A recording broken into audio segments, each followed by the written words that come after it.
Everybody, welcome to the Sunday show. Happy Mother's Day to all those moms out there. We got a lot to get into today. First, I want to give a shout out to our man Pat Bernard and his wife Monique on the birth of their son Dominic. Congratulations! Welcome to the world, Dominic, and welcome to Devereaux Sports family. We're going to get right into it here. I got my man Dennis over here on the left with the black Philly shirt. What's up, man? How you doing? Doing good. How you guys doing? Good. I got my man Chris right here. What's going on? My man Mike to my right. What's going on, guys? And Nate, the big guy producing behind the back. How you doing this morning, Nate? Man, I'm doing great, man. I was loving the story about Dennis winning a PS5. Yeah, that'll be after the show. That's a great story. But we got a lot to get into today. The Philly stayed up late to watch the Phillies game last night. They've been playing great ball, but last night obviously left a bad taste in a lot of our mouths. All good things must come to an end. Yes, they might. But first, being that it's Mother's Day, I just want to see if anybody has can share a story about their mom when it comes to sports or Mother's Day or anything like that. I'll just quickly share a story that I have. My mom was never really into sports, but I remember when the day my little brother was born.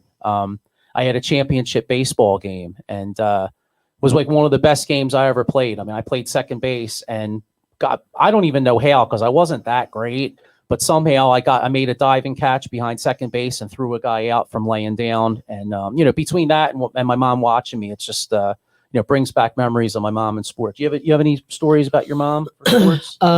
Yeah, my mom's like a real big Eagles family. Comes from because my grandfather was the longest season holder for the Eagles. He was going to be on the field before he passed away. And so my mom likes me to play sports. And when I was younger, I played hockey, football, and all that. So she was a good supporter of that, get me into sports and stuff. Cool. Any good stories? The only story I have about my mom is I used to play youth football for Country Hot Golden Bears, and our biggest rival was always Norristown. And I don't know if you know the guy. His name's Devereaux Scott. He used to play for the New York Giants. I was a running back. And in youth, the rules are rules. You got to play by them. The team hated our team because Devereaux Scott was a mean dude in the running back. My mom was the loudest person in the field. Always was. That's what's up. And the other team was upset after the play and decided to have one of their players literally attack him from behind and then helmet him in the spine. My mom literally runs out into the field and is literally pulling these football players off of him. And I'm just standing there like, what just happened? Yeah, the only memory, the greatest memory I ever have is that right there is my mom literally like running on the field for somebody on my team. And it has to be the guy that went to the NFL. Wow, but it funny. sucked. We destroyed the team after that. But we were like 55-pound team and we weren't undefeated like that season because of that kid and some other players on the team. But that one day will always be stuck in my head for it. Cool. Any good thoughts to share? Yeah. My mom had triple bypass surgery. Literally came home from the hospital. She went in, I think she had the surgery like on a Monday. And I was very young in my wrestling career. And I had a show that Friday night in West Philly.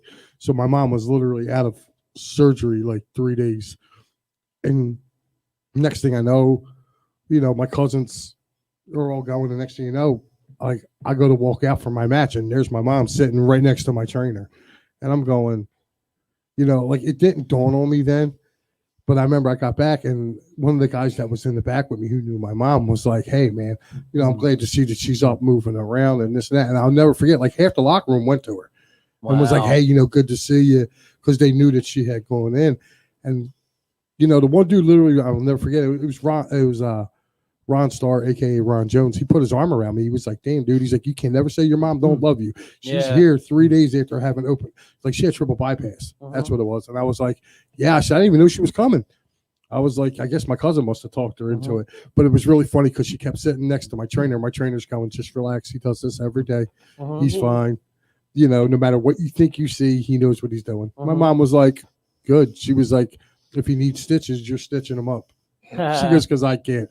But I mean, I always, that was something that meant really something special to me. Like, as far as when I became a parent, like, if my mom could do that for me, then, I can do whatever for my Absolutely. kids. You know what I mean? So kind of instills it in you a little bit, you know. Yeah, no, that's a great inspiration. What about you, Nate? Got any good stories? Nope. No. Okay.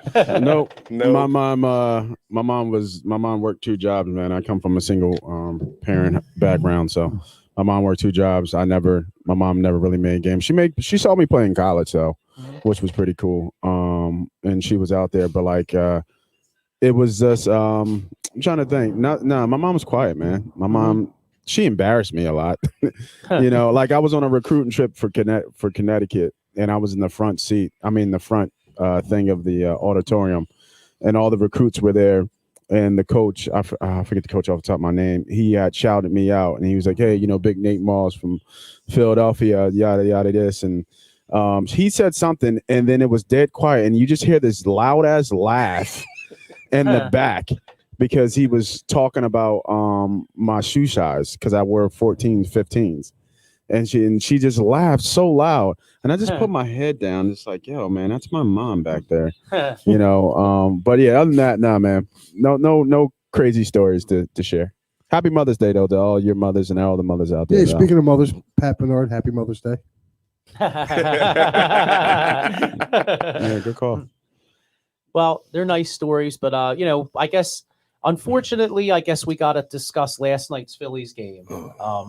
Because, you know, I made the mistake. I actually watched Neris blow the game in the 9th, and then I was pissed off, so I shut the game off. I started watching the show, looked at my phone, saw they were up by 3, made the mistake of turning it back on, and had the privilege of watching them blow it again. Oh, so you're the reason they lost. Yeah, Jinx. I think I was the mush. Yeah. Take it away from John Leave and give it to me, I think. But what was your thoughts on the game last night, other than Ajita? So, here's my thing. I love the Phillies.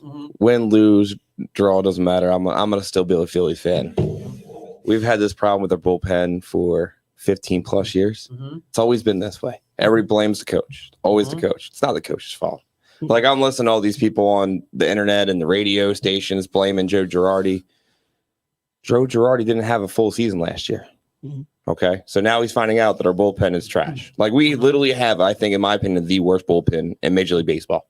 We blow more wins than we get. Right. Last night was an example. We get okay. We get the lead. Said stop talking shit. It probably was. But no, it's the wrestling school that I'm a trainer at. They're all messaging me if I'm coming today, and I said, no, I got a podcast. Sorry. We get the lead, and we're doing great. Like, we're getting on base now, which I remember I chimed in on one of the shows before, and I said in the chat comments that it's on base percentage is what we need, and we're getting it finally. But now our bullpen is blowing that on base percentage for us. Like, we get a guy on last night in the second with no outs and lose it. Like, how? Right. Like, you can't do that. If you get a guy on second, you got to get him home. Like, bunt, for the love of God, bunt and get him to third. That's what you got to do. It's been baseball. That's baseball 101. Yeah, I get it. It seems like no team does that. And to me, it baffles my mind how you get a guy on second and you only need one run, especially when you're the home team. You only need one run. I mean, we weren't the home team, but you know what I mean? When you are the home team, you bunt him to third and get the guy home. I don't understand it. And it's always been my issue. Like, teams don't, like, the new era of baseball, no one wants to do that. Like, everybody was hitting home runs. We just want to hit the ball. The new era of baseball is a bloop in the blast. Like, it's you guys don't want to. If I was a ball, like when I played ball, I was an outfielder, but I was known as the guy that would get the guy over. I had the worst on base percentage. I didn't care, right? Because I was a team player. If I have a guy on first and there's no outs and we're down by 2, I'm a bunt because I know I'm not hitting this pitcher. He's going to throw everything at my inside and high, so I'm a bunt. And I knew that about pitchers. I used to pitch, so I knew how he was pitching to me. I like to swing high at high pitches. Always have and always will. But when you threw him low, I would know it's coming, and I'm butting. Right. And you wouldn't expect me to bunt because I'd be regular bat, and I would just tap. Guy gets over. I'll take the out. My coach never yelled at me. That's the problem now. No one wants to do it. The Phillies are showing it. Like, and then our bullpen. That's like our problem is the bullpen. It's not our pitching staff. We have great pitchers. Now our bullpen, these guys that the owners don't want to get rid of because they're paying them money. Well, that's great. You're paying them money. But if the bullpen keeps blowing the wins consistently year after year after year against the Braves or against teams that are worse than them, how can we go and pay for you to go watch a game? Like, why would I want to go and spend $30 to $25 for a ticket and then another 20 for parking for you to blow a 3-run lead? Well, multiple times. Here's the thing: the Phillies are really kind of created this problem themselves. They haven't drafted well. Nope. Okay. They had a micromanager as a GM for 5 years. Clintack was here. Okay, and he still has something to do with the organization now. All right, he does not have a selective eye for baseball talent, which is where the Phillies right now are what we call baseball purgatory. They have a nice young nucleus, but they're down in like single A, starting to come up into double A, between Lakewood and Reading. But those guys are 2 years away. Okay, we have some decent little pitchers like down in AAA that are good in AAA, but they come up here and it's like they forget how to pitch. I don't know how many years were we hearing about how great Spencer Howard was. He gets up here, man, and he forgets how to pitch. Mm-hmm. So, John Middleton, I believe, is to blame for this because he kept Clintack around far too long than he should have. Mm-hmm. Okay, and now you bring a guy like Dave Dombrowski in. He's got nothing to trade. I've been hearing all week. We were chatting about this out in the parking lot before we came in here. How can you blame Dave Dombrowski for not doing anything when he has nothing to do anything with? Mm-hmm. Who are you trading on the Phillies to bring in a center fielder? Don't get it wrong. Like, I think Cataldi, everybody thinks I say he's the godfather of morning sports talk, which he is. Okay, but I listened to a show. I strongly disagree. They think that they can just trade any old body and bring anybody back in. And they can't. To play center field. And it's like you can't do that. No, and look at the moves they have made recently. One example, Nick Pivetta. Now, he sucked here. I will be the first to admit. Cole Irvin too. Cole Irvin's pitching well in Oakland. Now that's two guys that we had that have talent that we can't develop. Like, who the hell is developing these guys? Like, right, not only does our it's draft sucks, but then these guys don't get any better. Like, Adam Hazley was the 8th pick overall. Moniak was the 1st pick. Like, what the hell are we doing? It's the Philadelphia curse. It is. We have players. Let's be real. Jason Worth. What happened when he left? Well, hold on. No. Jason Worth made his name. No, he did. But the thing is, he couldn't. The team and him couldn't do anything. He went somewhere else. What do you mean they didn't do that? They won a World Series and went back to back. One time, but no, they went back to back. They were in the playoffs 4 years. No. No. Dad, I'm going to shut you down on that one. No, I think he's better off somewhere else. No, he wasn't better off somewhere else. Did he win in Washington? No. He went to a couple playoff series. He didn't do as well in Washington as he did here. Before he got here, he was a nobody struggling in the Dodgers farm system. Well, the Dodgers. Pat Gillick brought him here. The farm system for the Dodgers is just bad. No, it's not. It's one of the best. No, not now. No. Then it was bad. Now it's not. But if you're looking at somebody that's bad, I mean, just go back over history of what the Phillies had. We always either had the wrong brother, or when we do have a talent, we traded him away. You do realize at one point in time we had Dave Stewart as a pitcher. Look at the career he went on to have. Okay, we had closers like what was the guy's name? Willie Hernandez was on our 83 team, ended up having 5 or 6 good years with the Tigers and a World Series after he left here. Okay, it always happens to us. And it always happens. Every team. Now, Kurt Schilling's another one. Well, I mean, Schilling had Schilling had great seasons here. We went to the playoffs a lot with Kurt Schilling, and I love Schilling. Whether he is an idiot on the internet or not, he was a great pitcher. He deserves to be in the fame, but sometimes you can't. That's political. Yeah, that is 100% is. But then he went to Arizona, World Series. Won. He went to Boston broke the curse. Right. And you see what I mean? Like, we're the teams where people go to. You give them the experience, they go elsewhere and become a star. Now, as far as Pivetta goes, all right, I understand he's having a good year this year, but the Phillies gave him every chance. Yeah, no, I understand. And Cole Irvin, yeah, I'm a little bitter about that one because I liked him coming up. I seen him play when he was up at Allentown, when he was pitching up there for the Iron Pigs. He was pitching pretty good for them. So I was really high on him, but Pivetta, no, they gave every chance to him. Oh no, I totally agree with you. I mean, that's not really I guess my argument is more why are we not why are we not developing these guys? Like, what is Boston? Like, what's Boston's pitching coach doing? Well, you got to remember. You know what I'm saying? You got to remember too. We had Kapler, the guy who was with Kapler, right? I mean, the guy who's now the Atlanta pitching coach was ours. Okay, he left us to go to Atlanta. And if you remember, we did a switch. We took Atlanta's pitching coach. Right. Atlanta took Rick Kranitz. Okay. Well, Kranitz was. You see now what he can do. Like, look at the young talent that the Braves have. So, I don't put that all on us not being able to develop. I think it was just too many changes. I think it is us on an organization because, like, look at Kapler right now. He's killing it with San Fran. Yep. He's killing it. I think So if anything, if you want to go back anything, sorry to interrupt you, No. but like I believe it's the upper management then. If we have players here or coaches here and they go somewhere else and they're doing phenomenal, it's us. It's us as an it's organization. 100% management. Yeah, it's 100%. There's no way around it. Again. Oh, yeah, I like- believe that. But like I said, we had 5 years of Clintac. So Clintac, he shouldn't have been in the position he was in.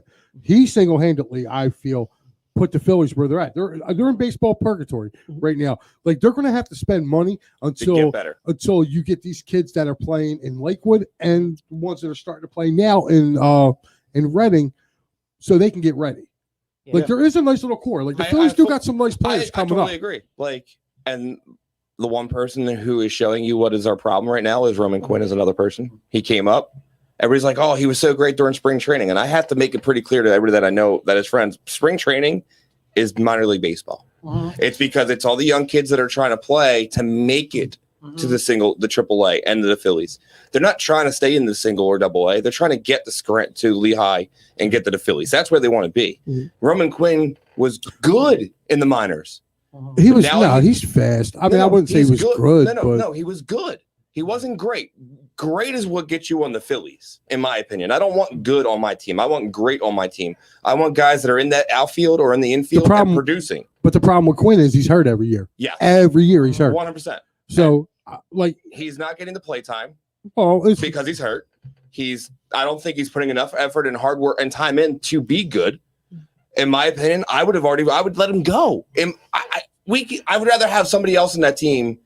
He must have pictures on somebody. Maybe he's got pictures on somebody doing a different kind of blowout. He has to. I don't get it, dude. I don't get on his team. I don't get why he's on here either. I don't know how you're in the outfield in one of the most important positions in the outfield. Right and left field are important, but where you are is almost the most important. Yeah, position. you're the general of the outfield. Like, I was a right fielder. And when I played, and my position was the most important because I was the one. Everybody in youth baseball in Florida, that's where they hit. They didn't hit center or left; they hit right. So they put me there. So I was in charge of the outfield. If I made plays like that, I would be benched. In youth baseball, benched. You're making millions, and you're. It's dumbfounding that he keeps making these same mistakes and is not benched. Well, the thing is, he can't hit major league pitching. That's what it is. He cannot hit major league pitching.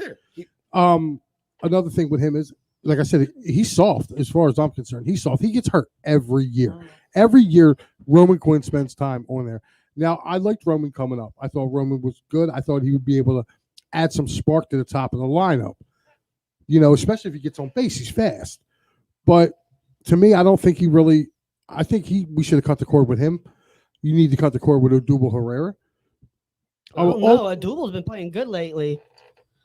He's starting to get hot. I don't think it's hard to cut someone if they're starting to get hot. Well, he's a defensive liability. Did you see him catch the ball with his face the other day? Yeah, I saw him make a diving play 2 days ago. Yeah, for a good play. So it comes hand in hand. You can't just say, "Oh, get rid of him because he played bad in the beginning." Come on, stop, Chris. I know you'd like to debate, Chris, but come on, stop. McCutcheon. People are saying cut McCutcheon. Oh yeah, I agree. He needs to get traded. Stop. Why? Stop. No one's going to take that contract. I mean, they got a. He's in the last year. No. Yeah, but nobody's going to take that. With the way he's in the last year. He's in a walk year. Yeah, but who's going to take? Why would anybody take him though? You'd have to eat 75 to 80% of the contract. What contract? The contract's is already done. Yeah, but you still got to pay it this year. Like, I'm just saying, if I'm another team's GM and they're like, "Yo, will you take McCutcheon?" I'm like, "No." Next, right. You know what I mean? Like, why would I take him? Right, but like, this is where I'm going back to. McCutcheon, I think, if he heats up, you can definitely deal him. Yes. Odubel Herrera, no, because you already know what you have with Odubel. He'll get hot for 5 weeks and then he'll disappear for the rest of the year, and then he'll do something dumb in the outfield. No, I'm not sticking around trying to wait for it. Get rid of him now.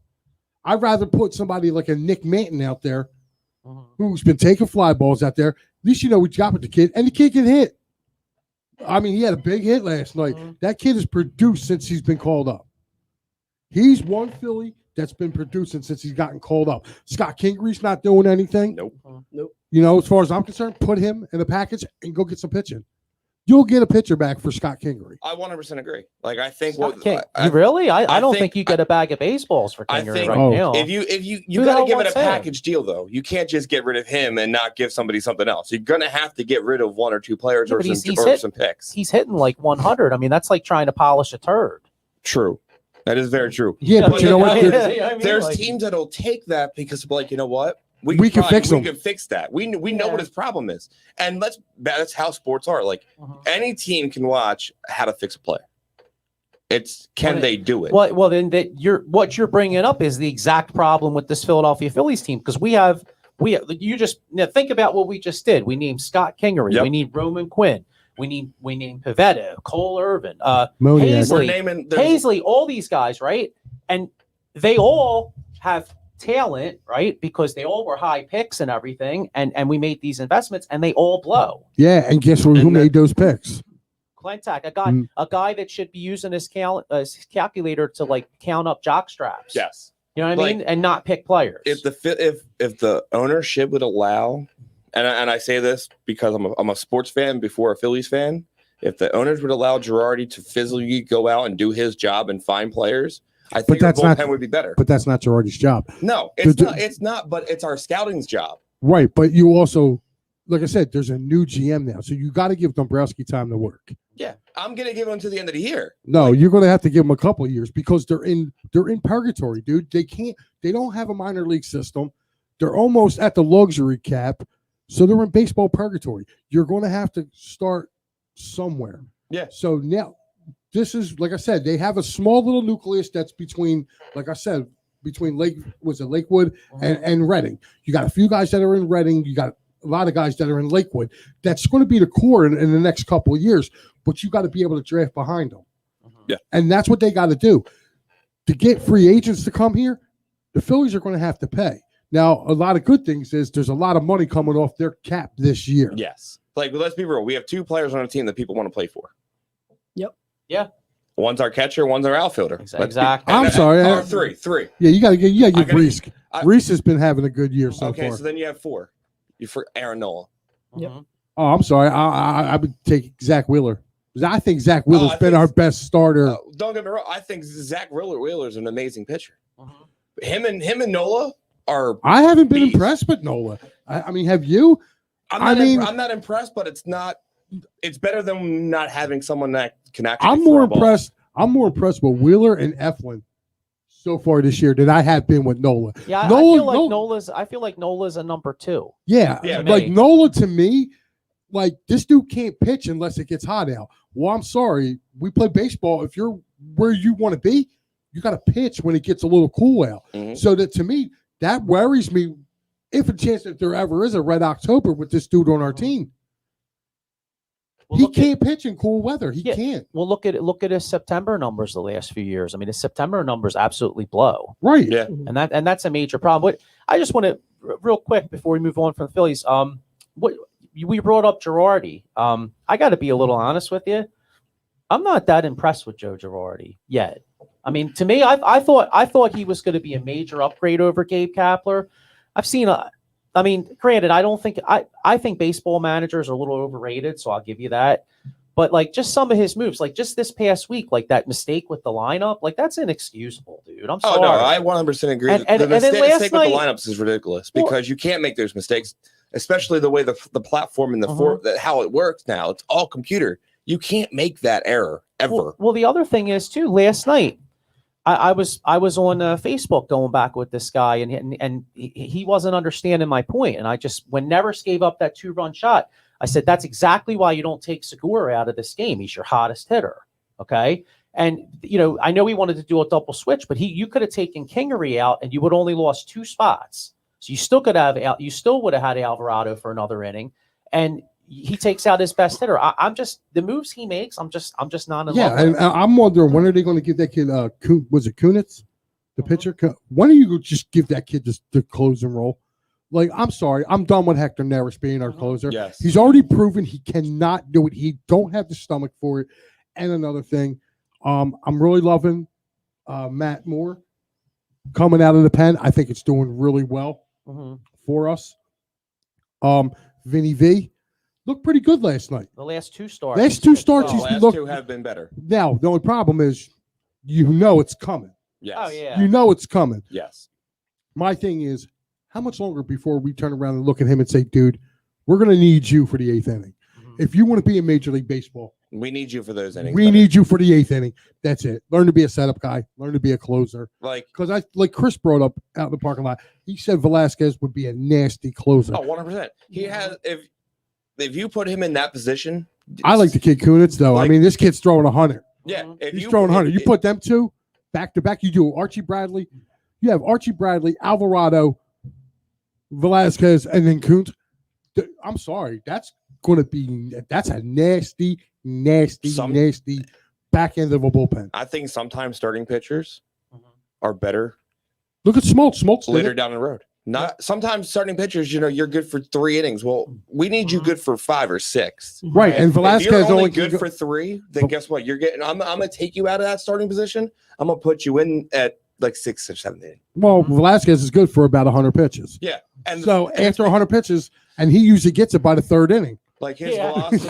So his trajectory and his velocity for those 3 innings is on point all the time. He gets his target, and that's what pitching is. That's another thing that the Phillies lack.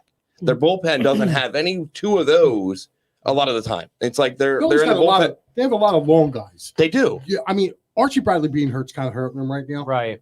Because Bradley is an innings eater. I like Alvarado. Alvarado's a hard thrower. This kid Kuntz that they found out of nowhere. I think you give them 3 a shot. They're 7, 8, 9 right there. But the problem is they got to find the role for Neris. Actually, I think Neris does have some value, but we were talking about Kingery. Let's package him up. You want a center fielder? I love Charlie Blackmon. I know he plays right field, but he also plays center. Rockies ain't going nowhere. Send him to Colorado. You know what I mean? He's on an expiring contract. You bring him in. What can it hurt? You know what I mean? You bring a guy. It's a left-handed bat. You bring it in. The guy's an average. He hits for average, hits for power. Well, the thing is with expiring contracts is kind of tricky because if you bring them over here for 1 year, if they don't want to stay, you gave up young guys. So what? It's a gamble. You're giving up young guys. So what? You can always go back. Then you still lose a center fielder. No, not really. Why wouldn't you? How? If you get the expiring contract, he doesn't really re-sign here. Yeah. You lost it. No, you didn't lose. You gave up for that guy to come here that season. That's what you're giving up. If you're trading that caliber of talent, those young guys, and nothing, you don't make the playoffs. They're unproven. So who's to say that they're going to work out to be as good as what you got back? Right, there might not, but you're still losing a center fielder. Then you lost 2 players and a center fielder, so you lost all 3 players. No, you didn't. You traded 2 players for 1. Right. Okay. And if he doesn't resign next year, then you lost 3. That adds to 3. If he doesn't come back next year, that's 3 players gone off your roster. Okay, but you act like they can't go out in free agency and get somebody else. It's a lot harder. It's harder to say that. Because if no one wants to play here, then you still lose on it. That's not the case, though. It's not the case that nobody don't want to play here. Are you kidding me? Come on, it's a huge gamble when you're doing stop, trades man. like that. They signed the 2 top free agents the last 2 years. Who? The Phillies. They've signed the 2 top free agents out of the last 3 years. They signed Harper and Realmuto. Like, come on, like you're acting like the Phillies are bottom. You had to sign sign. No, they didn't have to sign JT. No, he was they the didn't. best catcher in baseball. We have no. Who would? Do you really think he isn't better? Do we have another catcher that's going to replace him? We actually have one in the minors that's on all right, in the minors. That's this is really Major good. Leagues. This is but he's Major not Muto. Yeah. Is he ready to? Is that catcher ready to step into that position and be a Major League ball player? No, because he was just drafted. But that's what I'm saying. You need a catcher now that you have that you can count on. I understand where you guys are coming from, but you're not hearing me. He's acting like the Phillies won't spend money. Chris is over there. Oh, well, you're losing. But because the thing is, we're already tight on money.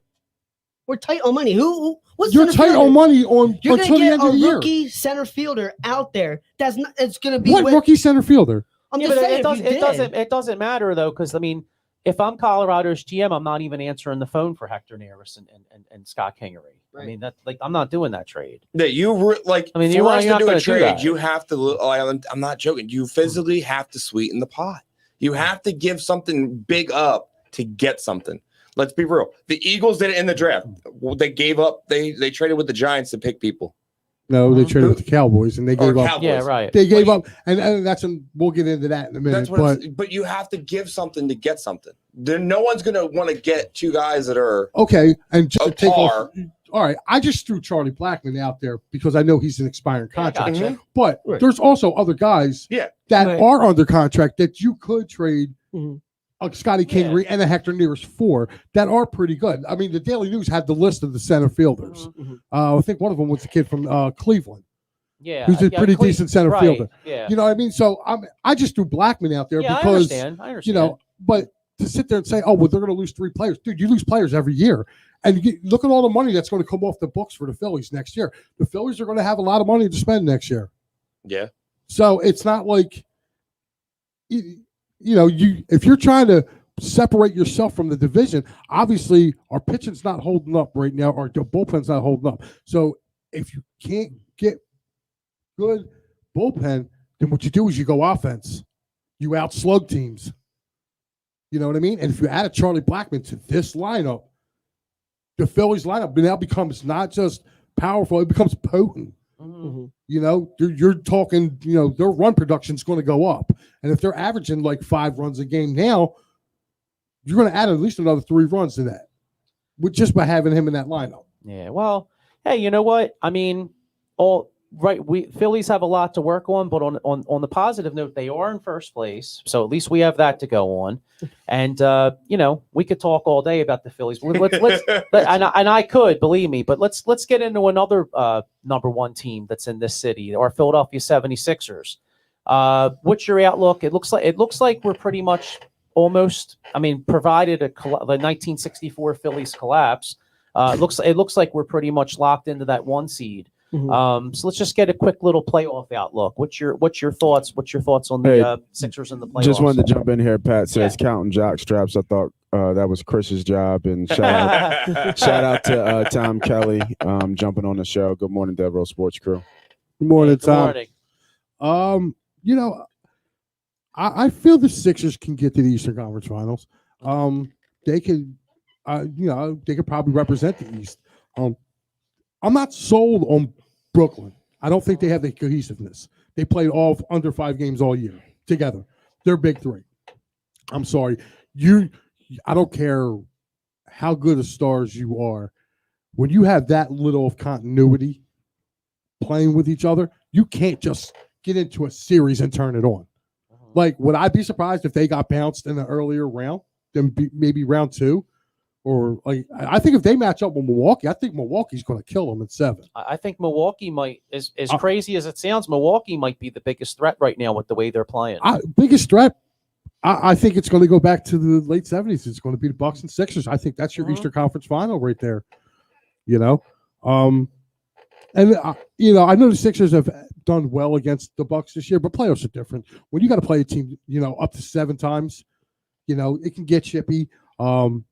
You know, I just worry a little bit going down the stretch because, like, I seen last night, like, you know, Simmons was out last night.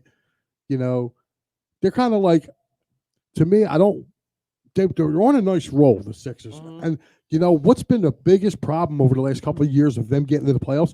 They haven't been on a roll going in.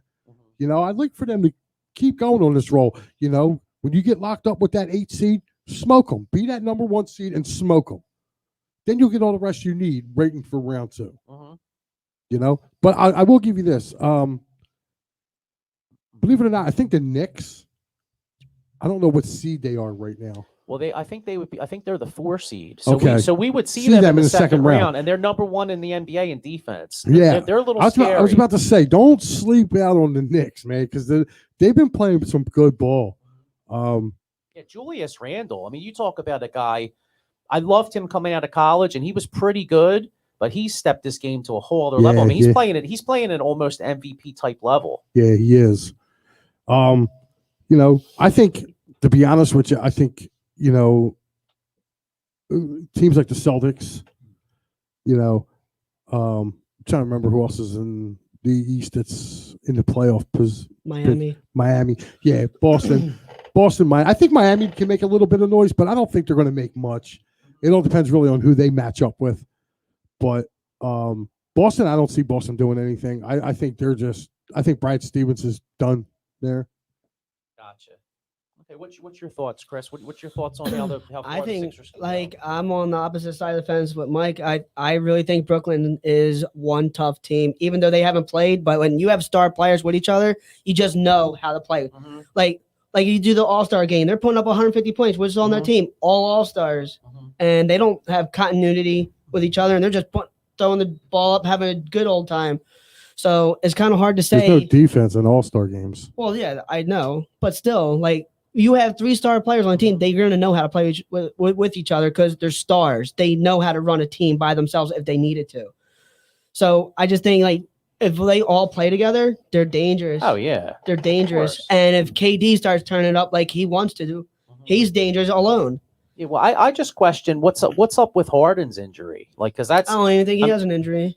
You don't think so? I think he's got something. faking it. Probably on the side eating a cheeseburger with his fake belly like he did before, when he did that little charade early in the year when he had a big belly. You're like, oh, he's out of shape. Trade him. Trades and all his belly's gone. Get that. Come on. See, I'm just glad that Milwaukee and Brooklyn, that one of them is going to take the other out, because that's why this number 1 seed is such a huge advantage, because if you had to try to go through both of those teams, that would be a really hard road. I mean, listen, you're going to play who you're going to play. So, I mean, if the Sixers get the number 1 seed, it's because the Sixers earn the number 1 seed. Mm-hmm. You know what I mean?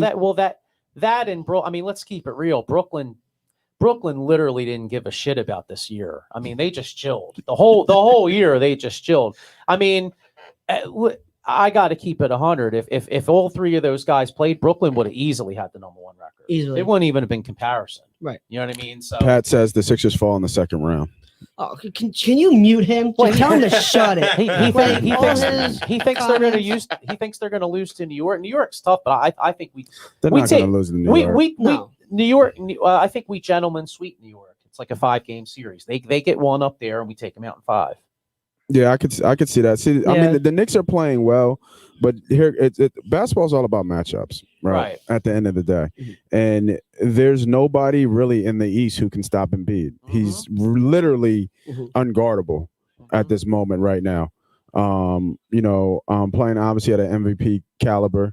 So I mean, the number 1 seed is crucial because we're the best in the league at home. So if you go 7 games, you want it to be in Philly. Right. Yes. With against anybody. So, and I'm on this fence of I want the easiest road. So yes, I want the number 1 seed. Me too. I don't really care. Let me take that back. I do care if I have to face 2 tough teams because I'm trying to get back to Broad Street. That's the key. We want a party. We want to get back to Broad Street. We want another championship. So whatever road that is the easiest road to get there. Let's do it. Yep. Sixers win that, Jawn. I'm right on Broad Street. I mean, I'm naming all these. Since I've been watching basketball all these years of all these crappy drafts of the Brad Doherty trade and Sharon Wright and Sean Bradley and all these dudes, man. I can't wait, man. Let's get to Broad Street. We need to win. It'd be nice to get to Broad Street. What it would. So I'm not. Just go right down 611. I'm gonna say it this way. Well, all right. If I could curse, I would, but I don't want to. So I'm not an Eagles fan. We all know that. I'm a Ravens fan. I didn't know that. Yeah. So you should leave. Yeah, it makes you sick. Well, here's the thing. I grew up as an Eagles fan. I just got tired of the BS and all the drama, and I'm friends with the coach for the Ravens, so I decided to be a Ravens fan. I'm a diehard Ravens fan. But I took my dad to Philly for that parade. He's been a Philly Eagles fan all his life. So I made sure he got to see that. We witnessed the World Series together. Like I was outside when we won the World Series, outside the stadium, drinking beers with some random people. Amazing. And it was the greatest experience I'll ever have in my entire life. That I got to witness both those wins with my dad and go to Broad Street with my dad.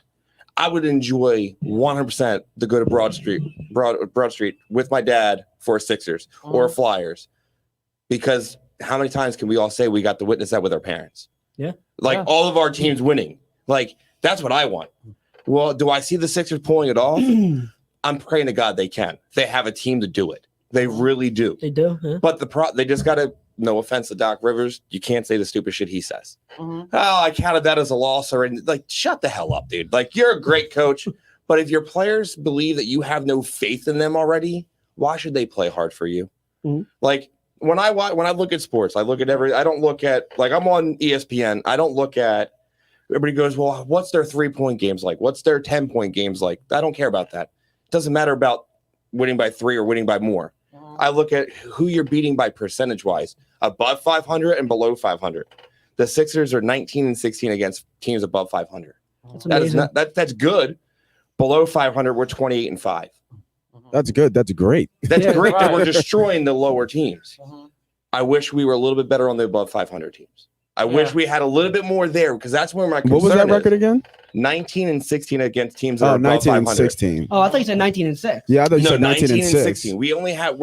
We're only beating 3 more teams above 500. That's my concern right now. Yeah. We can destroy the lower teams that are doing bad, but we're struggling against the teams that are above 500. And I bet you that record is even. I bet you that record out of that 19-16, I bet you they're probably like, I don't know, maybe like 10-2 at home. I bet you. I wish ESPN would tell you that, but they don't give me that on there. I bet you, because and we're 4-2 in overtime because they only lost 21 games, right? So, you know, what I mean, a lot of those wins, I bet, are big wins at home for sure. We're 47-21. The best team right now in basketball is Utah. Right, and right behind them, I think there's some Phoenix is up there too. So it's Utah, Phoenix, and then us. In basketball, that's the rankings right now. We're third. We're 3 games behind the top team in basketball.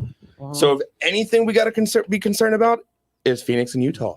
And that's in the West. Period. Well, we're not. We're not going to catch them for that. No. But I look at it everything. I don't look at it just what's in our conference, and I look at everything. So like my 2 biggest concerns, one would be the Knicks, would be Brooklyn, and would be Phoenix and Utah. It's the only 4 teams I think, honestly, we would have a trouble with. You don't think we'll have trouble with the Bucks? I think we'll take the Bucks. I think Embiid would just take over at that point. Honestly, I look at Embiid as a Mutombo because of how good he is down below. And then I also feel like for him being as big as he is and he could hit threes and do shots, no one expects it. I think he's going to turn it up by 3 in the level in the playoffs, because the playoffs is a different beast. Yeah, he's got to. Like, playoffs is a different atmosphere. Now this is the money games. If you want to be an NBA star and you really want to make a name for yourself, the playoffs is where it has to happen at a lot of the times. Because if you can pull those clutch plays and help your team sail into victories and championships, who's going to stop you?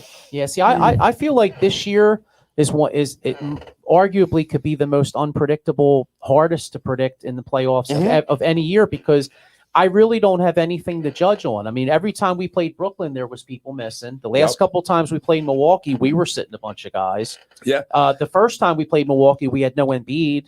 Yeah. You know what I mean? So, like, how do you even judge how you even match up with these teams? I have no friggin' idea, because how do you know? And look at the Lakers right now. The Lakers, I think, might have around too. They might have to play the play-in game. They're going to have to play the play-in game for sure. Exactly. So they might not make the playoffs.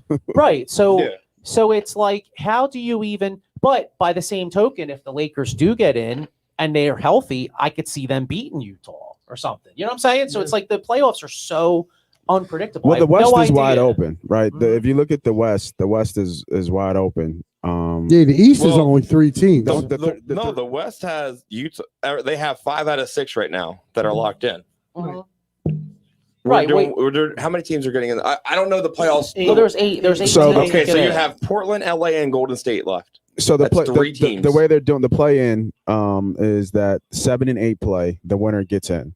Okay, so they have 6 that are guaranteed to go in, and then 7 and 8 plays, and the winner of that is in. So hold on. So it's the playoff schedule. So it's 7 to 10 have to do like a play-in for the playoffs. 7 to 8.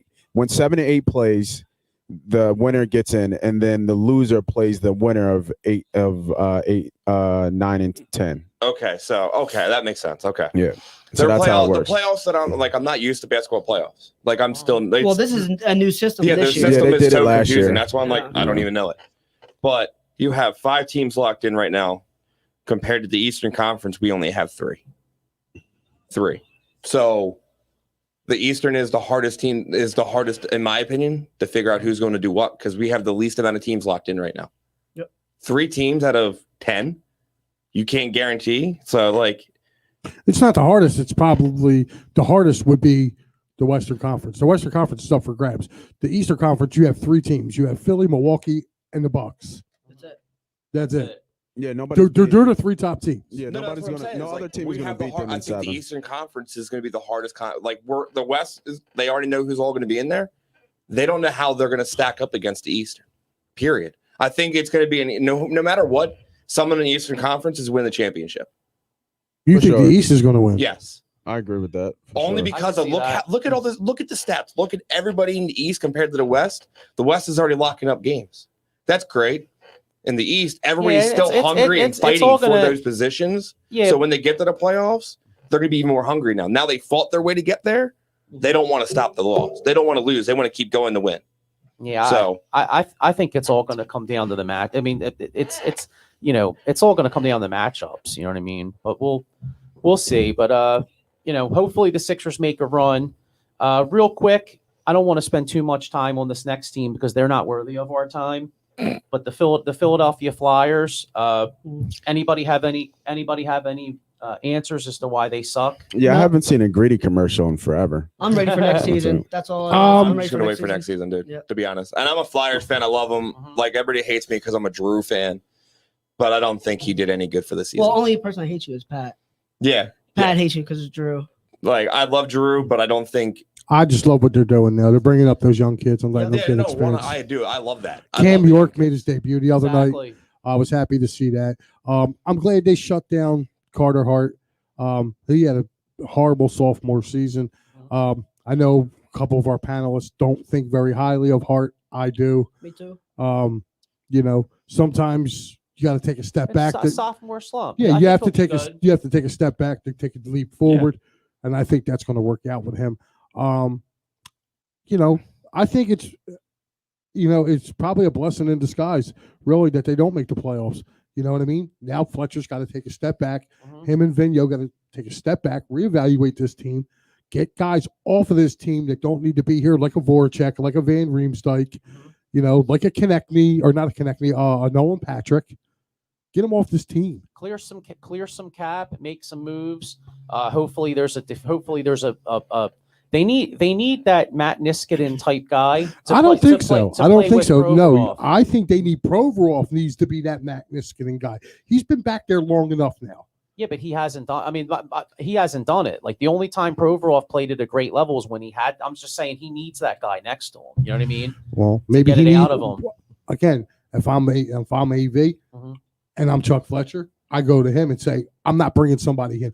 You need to become that guy that we're bringing in. Was he ever going to do it? I mean, he sucked this year. I mean, Again, they're just waiting for him. Again, to do he it. had a bad year this year. But again, two with hockey, two is they're not really forthcoming when it comes to injuries. Mhm. Like you find out a lot of stuff at the end of the year, like everything's lower body injury. Then you find out like the guy was playing with one string left in his kneecap. You know what I Yep. mean? Or one, he was playing on one ligament. So, just I want him to get healthy. I hope Seattle takes a couple of our guys. I know the one guy they're really looking at is Obey Kubel. I hope they don't take him. Mhm. I like him. I'd like to see the first keep Talk him. about that. Let me just say, I was at work the other day. My girlfriend messages me, goes, "Oh my God, there's a hockey team called Seattle Kraken. That's my new favorite team." And the only words out of my mouth was in a video was, "We're not dating no more." And I hung the phone up, and she was like crying, thinking I was serious. I'm like, first, you're dating a Flyers fan. You're not going to go and root for a brand new team right now. But yeah, it was fine. like I said, it to me, I think they need to this was a collective, like, kind of smack of, like, reality kind of smacked them back a little bit. And like I said, I don't want to see Voracek on this team next year. I really don't. To me, like, he reminded me of, like, when Brindamore was getting towards the tail end before we traded him, becoming the human Zamboni. Every time this dude goes for the puck, he's on his back, sliding on the ice. Well, I hope he's not like Brendan Moore, because when he went to Carolina, he lit it up again. Yeah. Right. Well, that was a change. That was a change. Don't. No. I mean, don't listen, jinx it, I was man. I was a big Rod Brindamore guy. I love Rod Brindamore, but Look, you know, I for was him, I was a Lindros and a LeClaire fan. everybody did. Everybody liked the Legion of Doom. Oh, yeah. Let's be real. If we could get players that could play like them, It's a different league now. You can't have the 6'4", No, you 240-pound centerman going down the ice anymore. You can't have a line that big. no. But if there was a day, if we could ever get back to like hockey that was like that, Like physical. And yes, like that. like I'll be real. Hockey is still one of the most physical, grueling sports out there. Football isn't it anymore. But you know what? Take a look at it. There's a couple guys that are in the league right now that play that physical style game, and they're known as cheap shot artists. One's Tom Wilson. Tom Wilson plays a physical game for the Caps, man. He But plays he's a real physical game, sneaky too. but He's that throwing shot that he punches on did, the ground. the shot he threw the other night was a BS shot. Like, Listen, did you guys see the start of that Rangers Capitals game? Oh yeah, I loved it. That was like like a to big me goal, that right? yes, to me that's something that's sending a message. That's what I miss from my Flyers. They don't send a message when somebody goes after one of their guys, and we've been saying it all year. we've been saying that for years that they don't do it. They Like, have one guy that, and that's the one that they just brought up, the young rook that's been number 55. I can't. His name's escaping. me. Samuel Morin. Sam Moran. He's the only one that will drop the gloves and go after somebody. Oh, absolutely. Oh, I think Fairby showed a little bit of heart too the other night. A little bit, yeah. You know, but that was against somebody that he was kind of He already had a thing with him. yeah. So, but yeah, as far as the Flyers go, they hit the reset button, clear some cap out, like you said. You know, get some people in here that can help them, and I think they'll be all right moving forward. Yeah. Pat said that AV was half the problem this season. Oh God. Coach never addresses the D. They average giving up 4 goals. Pat gives me a headache. He does. all the time. No. Like, just gives me Hey, my Pat. brain starts rumbling. Like, listen, I'm sorry, Pat. You need to go take your preparation H, okay? Because you know, I know AV's got you all fired up, but the Flyers can't keep, firing coaches after 2 years every 2 years. You got to stick with somebody and get a system in place. They had a bad year this year. You got to let it go. Yeah, that said, though, I think AV, if they get off to a bad start next year, his seat's friggin' broiling. No, not at all. Oh, I think so. No, you got to give me. It's hockey though. They change coaches like they change underwear. In the NHL, they fire coaches like right away. The guy, what's his name, Tortorella or whatever. He's out and he's going to be out in Columbus. I actually like Tortorella. I like him too. He's a fiery coach, man. But they have shelf lives. It's like back in the day, the Flyers had Mike Keenan. Remember Mike Keenan back in the day? Well, Tortorella's like this generation's Mike Keenan. Exactly, and those guys wear. I mean, they're good, but they wear on people. They have like a maybe 2-3 year shelf life. You know what I mean? You brought up Mike Keenan, right? Mm-hmm. Look at his coaching. Like, look what he did. Like, he took teams to cups. Oh, I totally agree. I mean, they probably have a statue of him in New York. He won the cup first time since 1940. Yep. I was at game 1 of that series. Oh, that's pretty cool. Yeah, I was a huge Vancouver Canuck fan. Trevor Linden was one of my favorite players. Wow, that was a great series. Two of my all-time favorite players were never Flyers. Trevor Linden and Doug Gilmour. I loved Doug Gilmour. It killed me when he went to the Devils. Mm-hmm. Killed me because I hate the Devils. And I was like, oh, but Doug Gilmour, I used to love watching him play. Trevor Linden, when I played hockey, I used to try to model my game after him. Mm-hmm. They were two of my favorite guys. Went to game 1 in New York. Dude, that was crazy. Greg Adams, overtime. Sweet. Well, I guess that's enough time on the Flyers, right? Yeah, we can move on. All right, well, we're gonna get wrapping up in a little bit, but before we do, I just want to get this out there. Philadelphia Eagles made a really nice move this past Friday, at least in my opinion. Kerryon Johnson. I know he's had some injury histories, but he was a high pick a few years back. He had a great rookie season, and if he could come here and make this team and be healthy, I feel like he could be an asset. What's your thoughts? I'm looking at it as we're finally going to get something we've been clamoring for over 20 years. We're going to run the football. Mm-hmm. Why else would you be loading up on backs? You got Miles Sanders. You drafted the kid out of Memphis. Now you pick up Kerryon Johnson. You also got Boston Scott and Jordan Howard also on this team. Okay, if you look at the running backs going into camp, they got about 8 running backs. Okay, to me, that's telling me Sirianni's going to run the ball. Mm-hmm. But you also got to take a look too at how they use their running backs too. Mm-hmm. You know what I mean? Like Indy had 3 running backs going. They had Taylor, they had Marlon Mack, and then they had the kid Hines. Mm-hmm. So they were rotating 3 backs. Like, you know, it wouldn't be odd to have Marlon Mack, you know, in the same backfield as Stewart, you know? So I think that he's bringing that a little bit of that here. Mm-hmm. My interesting thing that I've taken away from everything that went through with the draft, I gave the Eagles a B on the draft. And a lot of people killed the second round pick. I didn't kill it. If he's healthy, I think it's a great pick. He's a top 15 talent. Yeah, he's this generation's Runyon. But the difference is he's a little better than Runyon. He can play all 5 positions. And it was really funny. Like we were talking, and DeMarcus Spears, ex-Cowboy, you know, every syndication everywhere is picking the Eagles coming dead last. This is the one thing he said. He said the offensive line that played last year for the Eagles, he said, you guys are looking at that offensive line as that going to be the offensive line going forward. He said the Eagles are going to be 10, 11 deep on their offensive line. He said, and the best part is, he said the secondary 5 or secondary 6 all have playing time. They play games in. Guys like Jack Driscoll, Nate Herbert, okay, Jordan Mailata. People were laughing at us. Remember? A few years ago, look at the Eagles. They drafted a rugby football player. Dude, that dude held his own against some of the best defensive ends this year. What did he give up? 1 sack? The last 5 games, yeah, he was. 2. I was gonna say the last 5 games of the year, he was one of PFF's like top-rated left tackles. Yeah, He and this is a really guy well. who's new learning that position. Okay, they get Andre Dillard back this year. He can play guard, or you got Sayamalu. Like we can literally for the first time literally look at Jason Kelce and go, bro, you've done enough. Walk out in the sunset, because they have people now that can take his place. Sayamalu can play center. Herbert can play center. You got this Landon Dixon can play center. You know, I liked what the Eagles did in the draft. Mm-hmm. You know, not too many people they wanted a cornerback. I'm sorry. After the first 3, it's a crapshoot. And they did take a quarterback. They took a corner, the kid from Texas Tech, who's supposedly pretty good. Let's see where it goes. Yeah, we'll see what happens. And also there's other moves to be made. I mean, there's the guy Nelson from Pittsburgh's out there. There's guys you could trade for. I mean, Cleveland drafted a cornerback in the first round. Newsome, they have that kid, I think his name's Greedy Williams or something they drafted. A couple of years. Greedy Williams. Years back. I mean, you know, if I'm Howie, I'm out there. I mean, we have 3 first-round picks next year. I'm scouring the other team's wires, and I'm saying, hey, maybe I can get one of these young guys on a lottery ticket for like a 3rd-round pick next year. Bring him in. Yeah, Well, why not? also too, they're trying to trade Ertz. They keep asking offers for Ertz, and no one's biting on Ertz. Well, that's right now. I think that was true during the draft. I don't think that is it now. I don't think they're trying. I think they're going to hold on to I him. think they'll keep him. It'd be smart for them to keep him. If you get rid of him, that's going to be a problem. He's going to. Well, no, it's not going to be a problem because you got Dallas Goedert behind him. It's not going to be a problem.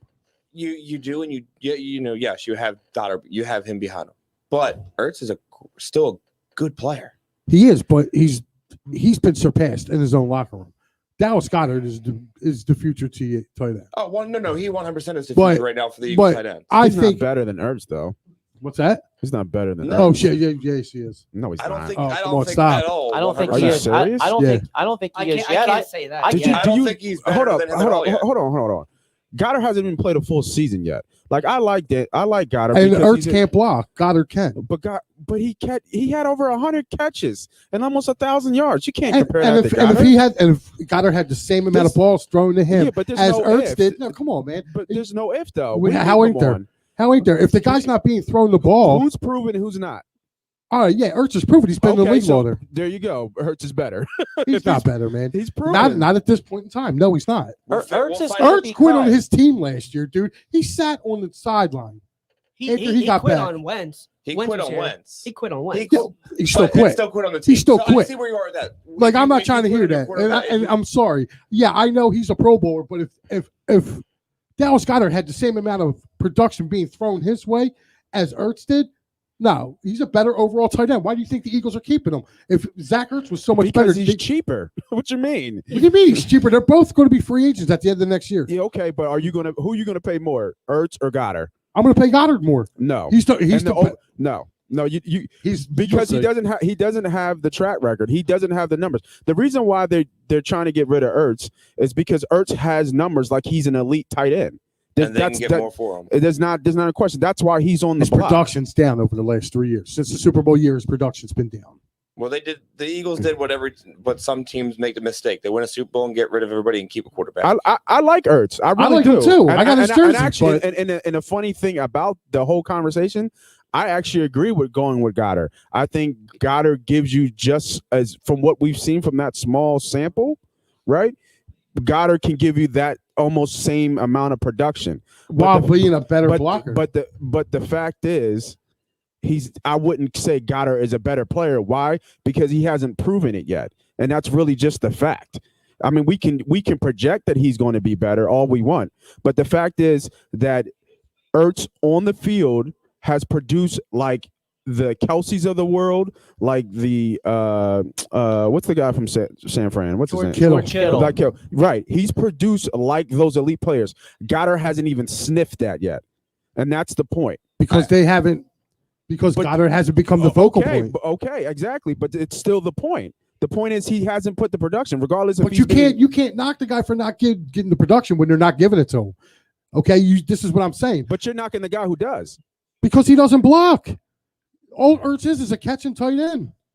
Like, go ahead now, debate me on that and tell me he's not a catching tight end, Nate. I'm not saying that's all he does. Goddard is a better all-around tight end. Sorry, that's my opinion. I'm not saying he's not a catching tight end, but the fact is, Ertz has gotten better in his blocking. Is he the blocking tight end of the Kelce's and all that? Of course not. I'm not saying he's this all-around. No, he's a bigger wide receiver. But that's all he is. But he gives. I'll take a guy who gives effort. Like, I'll take a guy who's going to put his nose in there. Is he going to run through people? Hell no. Is he as strong or as big as Goddard? No. But, like, I just think that's I think is not putting enough respect on Ertz's name. No. I respect Ertz everything for what he did, but come on, you got to see what it is. See what? What am I saying? Dude, he has dropped off so bad, it's not even funny. Like, I don't know what glasses you need to look at. I mean, he didn't drop off. The whole team has dropped off. Who's done good? He did. Right? He dropped off last year, but Ertz was pretty good in 2018. He had the 100 catches. That was the 2018. After that season, he dropped. Well, 2019, he was pretty decent too. The whole team dropped off. When your quarterback drops off, what do you think he's going to do? He's not throwing himself the ball. Yeah. No, well, listen, I'm not saying Wentz didn't have no part in that, but he is the part. You know Here's what I mean? The thing. Ready? The reason he isn't, why you don't like him, you like Goddard better, it's because other teams have figured out what the Eagles scheme was to get the ball to Ertz, and that's why he wasn't as effective as he was previous seasons. And the crazy thing about this whole conversation, I agree with you. I actually agree with you. I actually think I like Goddard. I really do. I've always said that. But I just think I think we need to give respect where respect's due. Oh, I do. I respect him, but I'm just showing out facts, bro. His game has dropped. I mean, I know you guys are trying to blame the quarterback, but you can't blame the quarterback when the ball hits him in the hands and he drops it. Oh no, I'm not blaming. You know what I'm saying? Like, and he had way too much of that. Like, if you're a perennial All-Pro, guess what? George Kittle's catching them balls. All right, Kelsey's catching them balls. You don't see Kelsey catching balls that are hitting him in the hands. I see Kelsey dropping balls. What are you talking about? Not all the time. I mean, dude, come on. Well, you'll see Kelsey may drop one, but then he'll catch three that he shouldn't. You don't see Ertz doing that. I think Ertz went down after 18, man. After he broke that record, he hasn't produced. I'm just saying the whole team. Who showed out after 18? Like who? What Pro Bowlers did we have on this team that showed out? None. Not Zero. Really. I mean, and who was the biggest fall off? Wentz. Yep. Look, like I said, I'm not an Eagles fan. I'm a football fan though, and that's the biggest mistake. And I bring this up, and I say this. I think I say this every year. Every team that's ever done what the Ravens did, we won a Super Bowl. We got rid of 90% of our players for a quarterback, and what did we do after that? Sucked mediocre for a few years. You know what I mean? Yeah, we overrated quarterback. And the Eagles won a Super Bowl, and gave Wentz money. It was the team that won the Super Bowl. Wentz was great, but Foles is the one that helped you make sure that to capitalize on the victory when Wentz went down. Wentz got you there. Foles came in the back and held it together. The team did it, though. And you saved your quarterback, got rid of half your players. Well, because he was on a rookie deal and everybody was getting paid. Well, yeah, take a look. I agree with that. If you do what you did as Wentz in your rookie year, absolutely, you deserve that contract. You did something that no one has done in Philly in a very long time. Well, they actually. I mean, I think one of my biggest criticisms of the Eagles is they actually held on to too many guys. They got old. I mean, they re-signed Alshon Jeffrey. You know what I mean? And then they brought Deshaun in, and Deshaun played like 2 games. And getting back to the Ertz thing, I mean, real quick or whatever, I was reading, I don't know if I guess you guys don't, but I was reading that they've already kind of done him dirty in a way because they're going to either release or trade him after June 1st. They'll save $3 million. And he's also disgruntled here. To who? So it'll save the Eagles $3 million off the cap if they do a June 1st release or trade. For Jalen Hurts? No, for Zach Ertz. Yeah, they'll be Ertz. smart to keep him. But here's Ertz's numbers, right? Because I just wanted to make sure that I look at, because I wasn't 100% sure of where the fall off was, right? So since 2015, 75 catches, 850 yards, 2 touches. 16, he had 78 catches, 816 yards, 4 touchdowns. Then kind of similar next year, but then he doubled his touchdowns. He had 8 touchdowns in 17. Then in 18 was the year you're talking about where he exploded, 116 catches, 1,600 yards, and 8 touchdowns. And then the year after that, in 19, 88 catches, 916 yards, and 6 touchdowns. And then 2020, this last season, was the big fall off, 36 catches, 300 I know he was yards. injured. He was injured. Right. So that after 18, I mean, he still had 88 catches and 916 yards and 6 touchdowns. And you think that's a big fall off? That's a drop? Yeah, all right. I take that back. I thought no. Look, listen, I really did. I thought No, I know where you are with it. because when I'm not like a stat guy. Like I'm not going in. I'm going off of what the eye test is. Yeah, I looking didn't at. know. That's why I looked it up. I And had I'm to like- double check myself. Because I knew he had the big year, but I didn't know he had 88 catches after Yeah. the second year. Yeah, man. So he's not been doing. It's Put So some it was just respect on basically his last name. year then. Yeah. So it's just basically last name. I Yes. take that back. it literally was this past season Right. that he looked. But I'm sorry, you can't tell me he ain't quit on the Eagles last year. No, he did. No, He quit. he 100% That's did. why. No, That's that's not argument. as much as I like Zach Ertz, that's why. I mean, in my opinion, that's why I think it's a bad idea to bring him back because you're trying to start a new culture here with new guys, new blood. Zach Ertz. I mean, Zach Ertz is a good culture guy. I totally agree. But if he's in the back of his mind, he's worried about his next payday, and he knows He he's needs not to go. getting in here. He's got almost 2 feet out the door. So just move on, cut bait, and let's start this new era. Yeah, That- you know what I mean? I disagree because I think my biggest problem with Ertz is that the numbers suggest that he should be paid like the top tight ends. The problem is on the field, he doesn't play like the top No, tight he does ends. not. No. Not at Right. all. And this goes to your point when you're talking about Goddard, because Goddard embodies what those top guys are. Yes. Right. He's not elite, but he's very good at everything. Right. He's great with, he's got pretty decent hands. You can split him out.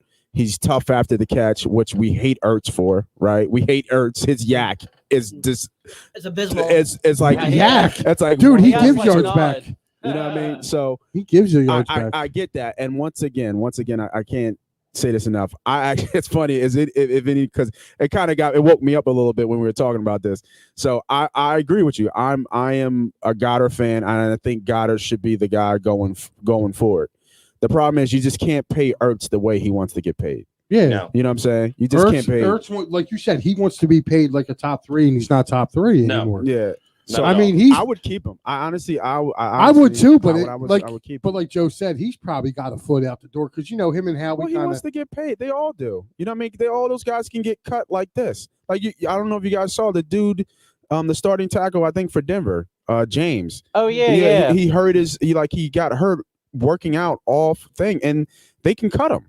Like they don't Yeah, have they to. did. They don't. He went they right to can't- the Raiders. He Yeah. went right to the Raiders. They can't guarantee his contract. You I know? know how messed up is that with all these rules where these guys can't work out at the facility and this guy's busting his balls trying to get get in shape for the year, and then he gets cut. I mean, Dude, Darius Slay from the Eagles put up a great thing. It says if you work out inside the complex and you get hurt, they can cut you. Mm-hmm. You work outside the complex, they cut you. He said it's a no-win situation. Yep. It's not, and you can't see, and that's what the thing is. We get so mad because these guys make money at a scale that we can't comprehend. So when they sit out, it's like, all right, just shut up and play football.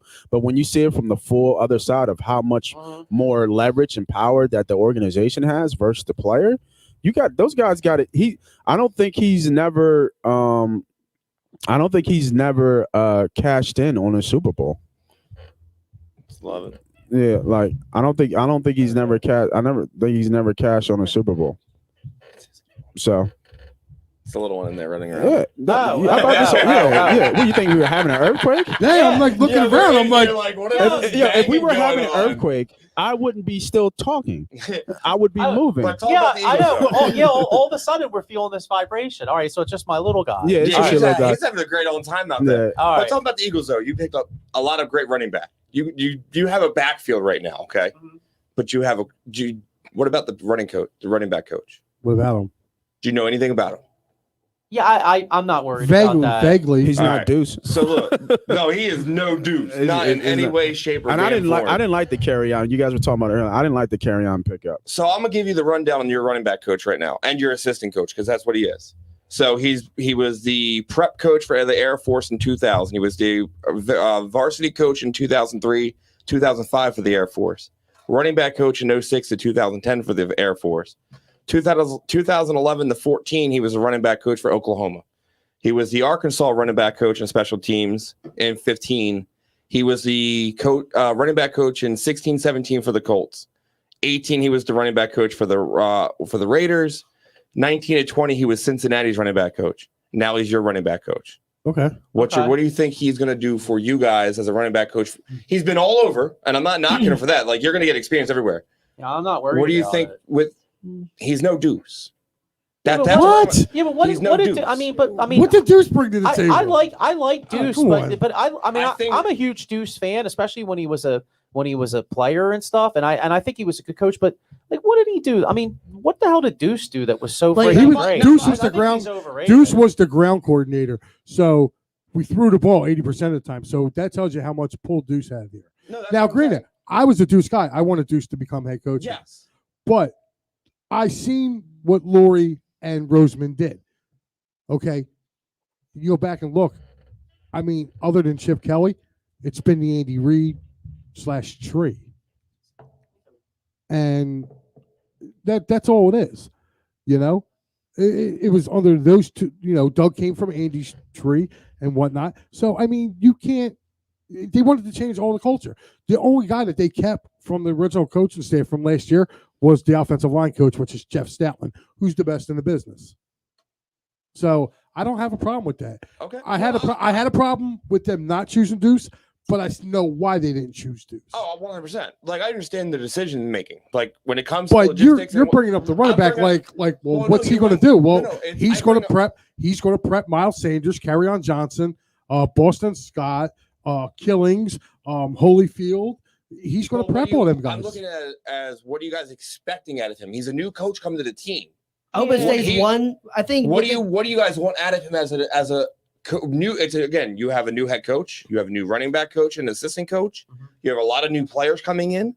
What are you expecting out of him or want out of him in that backfield right now to help produce you guys to get back to the Super Bowl or to the playoffs? What I see happening is this new running back rotation business they do. One running back does 2 downs or 1 down, and they bring another one, healthy, keep them all fresh. Keep them fresh, and they wear them. I hate it.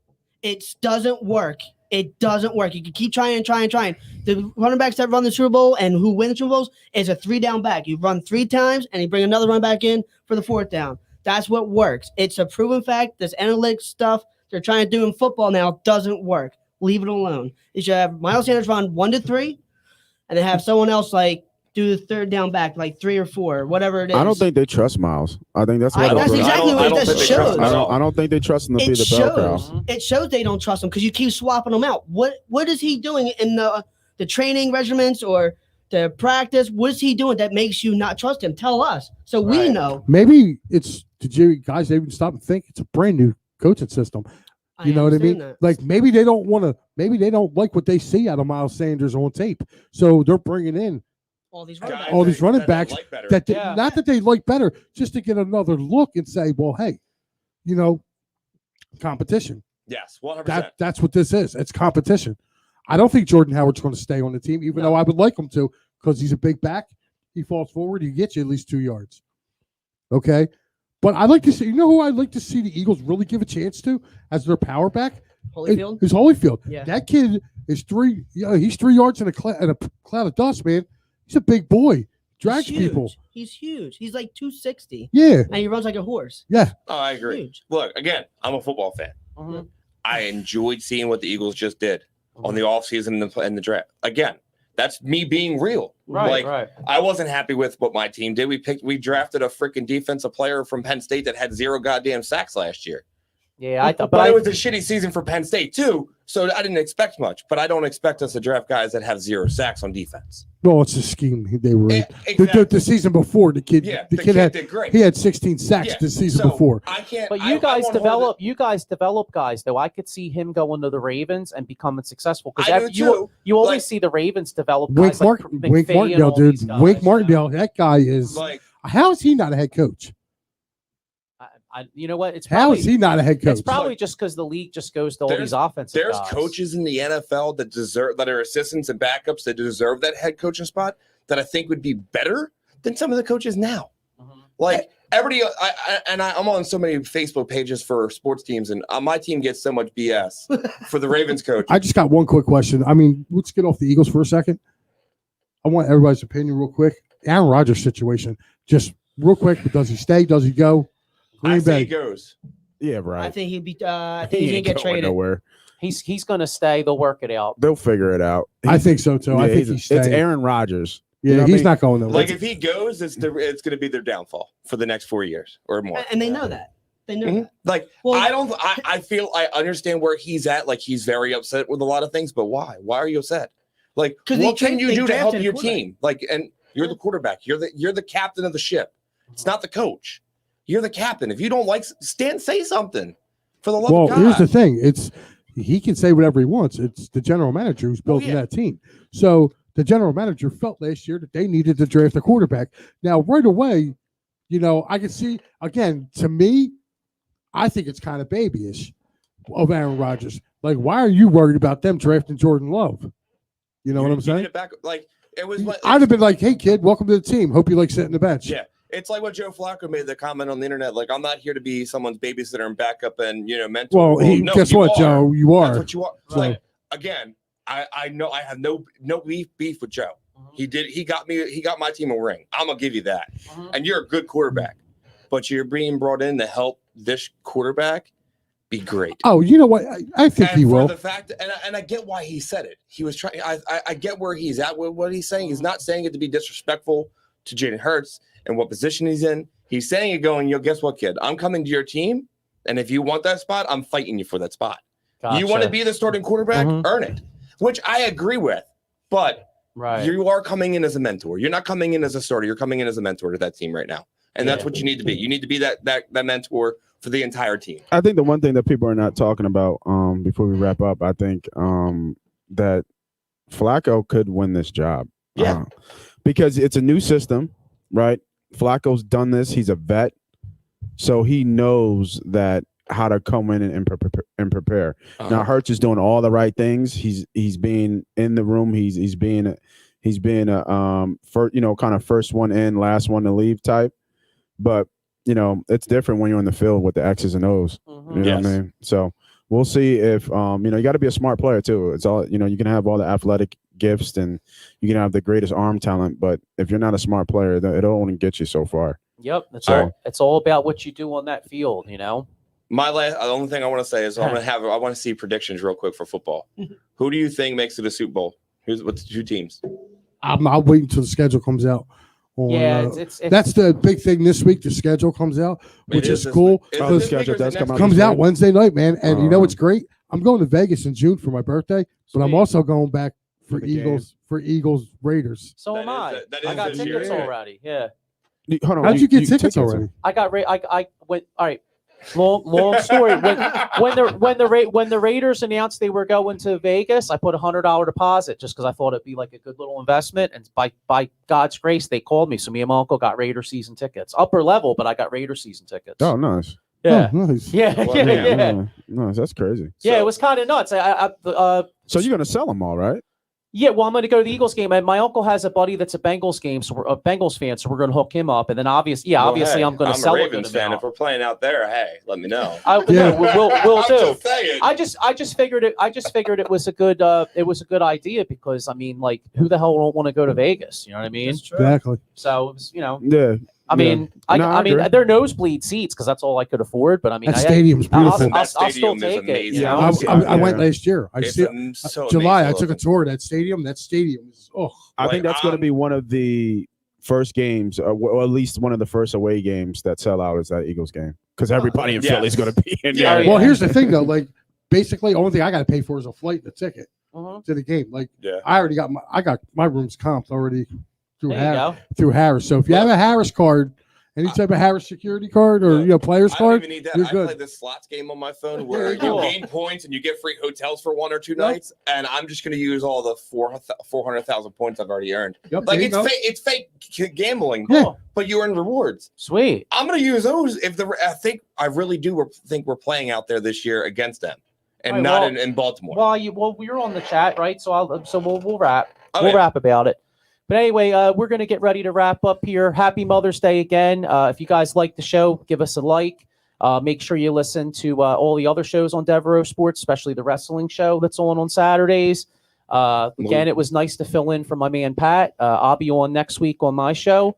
And quick shout out to the Union. They had a nice 2-0 win last night, so shout out to them. Oh yeah, And, that's soccer, right? Yeah, have a great day, everybody. Happy Mother's Day. You too, Pat.